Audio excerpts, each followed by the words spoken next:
안녕하세요 여러분, 미국 수의사입니다. 반려동물들이 코로나 바이러스 SARS-CoV-2에 걸리냐 마느냐로 한동안 논란이 되게 많았었죠. 이에 대해서 많은 전문가들이 동물들은 우리에게서 전염되지 않는다라고 결론을 내린 바가 있습니다.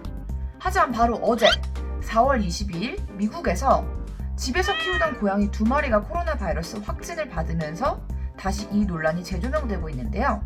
이에 대해서 제가 미국 수의사협회 공식 입장 최근 업데이트를 가지고 왔습니다. 사실 이 뉴욕 고양이들 전에도 몇 마리들의 개들과 고양이들이 전 세계적으로 확진을 받은 케이스들이 있긴 있었습니다. 홍콩에서 개 5마리, 고양이 2마리, 그리고 벨기에에서 고양이 1마리, 그리고 호랑이 1마리가 확진을 받은 있었었는데요. 이때는 동물들은 옮는다는 증거가 없고 불과 며칠 전까지만 해도 미국 수의사회의 공식적인 입장은 그렇다고 해서 동물들이 사람들에게 직접적으로 옮는다는 증거는 확실하지가 않고 사람이 동물들한테서 옮는다는 증거 또한 확실하지가 않다라는 약간 미온적인 입장을 고수를 했었어요.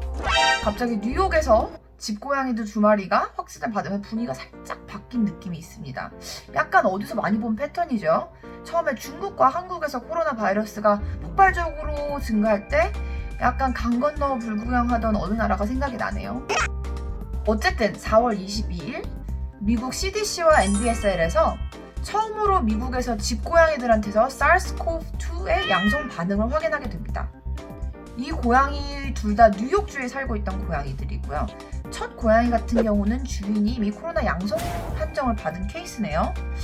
그리고 첫 번째 고양이 같은 경우는 약한 호흡기 증상을 보였었고 아마 주인이 양성 판정을 받았기 때문에 코로나 검사를 하게 된 것 같아요. 솔직히 말해서 여태까지 확진받은 동물들이 다 약간 이런 식입니다. 주인이 먼저 코로나 양성 판정을 받고 같이 살고 있던 동물들까지 검사를 해보니까 양성이 같이 나온 거죠. 그리고 대부분의 동물들이 증상이 없거나 증상이 있더라도 아주 미약한 정도였습니다.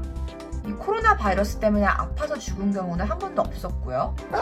문제는 이 코로나 바이러스 테스트가 RT-PCR이라는 검사인데 이 검사의 단점은 이 바이러스 전체와 바이러스에 있는 RNA 조각이 나온 거랑 구분을 할 수가 없어요.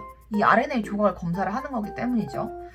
그 말인즉슨 이 바이러스가 몸에 침투해서 정말 아플 만큼 번식을 해서 정말 그 바이러스가 검사가 양성이 나온 것인지 아니면은 주변에서 특히 아팠던 주인이 주변에 있었기 때문에 바이러스 쪼가리가 묻어서 그게 양성 검사가 나온 것인지 구분을 할 수가 없어요. 그래서 지금까지는 이 코로나 바이러스에 걸린 주인이나 주변 사람들한테서 묻었을 확률이 더 높다라고 대부분 생각을 했습니다. 그도 그럴 것이 대부분의 동물들이 아프지 않거나 아니면은 아파도 굉장히 미약하게 아팠기 때문이죠. 정말 바이러스에 걸려서 아프다면은 이 바이러스가 어느 숫자 이상으로 레플리케이트 해야 되는데 그런 증상이 보이지는 않았어요. 참고로 이 첫 번째 고양이는 다른 고양이 1마리랑 같이 살고 있었는데 그 고양이는 계속 음성 판정이 나왔습니다. 문제는 이 2번째 고양이인데요. 그 뉴욕주에 살고 있던 2번째 확진을 받은 코로나 고양이는 처음에 약한 호흡기 증상을 보여서 수의사한테 갔다 그래요. 그래서 수의사의 추천으로 코로나 검사를 받았는데 양성 판정이 나왔다고 그러네요. 하지만 이 집에 있던 사람들은 아픈 사람들도 없었고 코로나 양성 판정을 받은 사람도 없었습니다.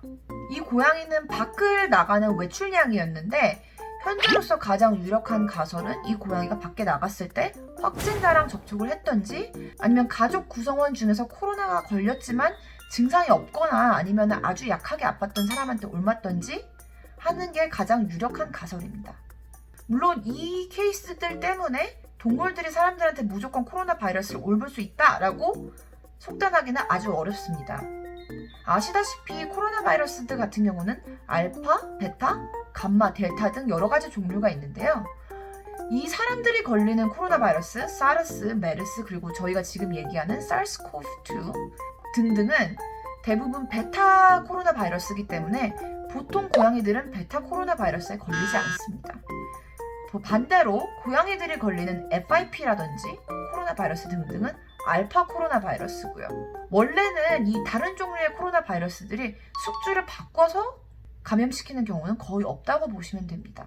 사실 이 2 고양이들 전에도 미국에 있는 2개의 연구소에서 몇천 마리의 샘플을 검사를 했어요. 이 샘플들은 한국에서 오는 샘플도 있었고, 유럽에서 오는 샘플도 있었고, 캐나다에서 오는 샘플도 있었고, 사람 코로나 바이러스가 엄청나게 많은 곳에서 오는 동물들의 혈액 샘플이었는데, 이 어마어마한 각국에서 온 샘플들을 검사를 했는데도 불구하고 양성 판정이 나온 건 단 하나도 없었습니다. 전체적으로 봤을 때 지금 사람 케이스가 210만이 넘어가는데, 코로나를 확진을 받고 그에 의해서 아프거나 집단 감염이 되거나 집단 감염이 되거나, 전체적으로 봤을 때도 사람 케이스는 지금 210만이 넘어가는 와중에 동물들이 코로나 양성 반응이 나온 케이스는 지금 10개도 안 되고, 그리고 양성 반응이 나온 애들 중에서도 집단 감염이 되거나 아니면 그걸로 심각하게 아프거나 죽은 동물들은 단 한 마리도 없었습니다. 하지만 지금 미국 꼴 보세요. 우리는 안 걸려 하고 남의 나라 이제 강 건너 불구경 하다가 알고 보니까 그냥 테스트를 안 해서 몰랐던 거였어요. 전체적인 상황을 봤을 때 동물들이 직접적으로 자연적인 환경에서 코로나에 걸릴 확률이 굉장히 낮고, 걸리더라도 아주 미약하게 아프거나 증상이 없는 게 대부분이지만 그래도 확실해질 때까지 조심하는 게 좋겠죠? 이에 대해서 미국 수의사협회에서는 반려동물 가정들을 위한 생활 지침과 가이드라인을 공식적으로 발표하게 됩니다. 이거는 다음 비디오에서 다뤄볼게요. 안녕!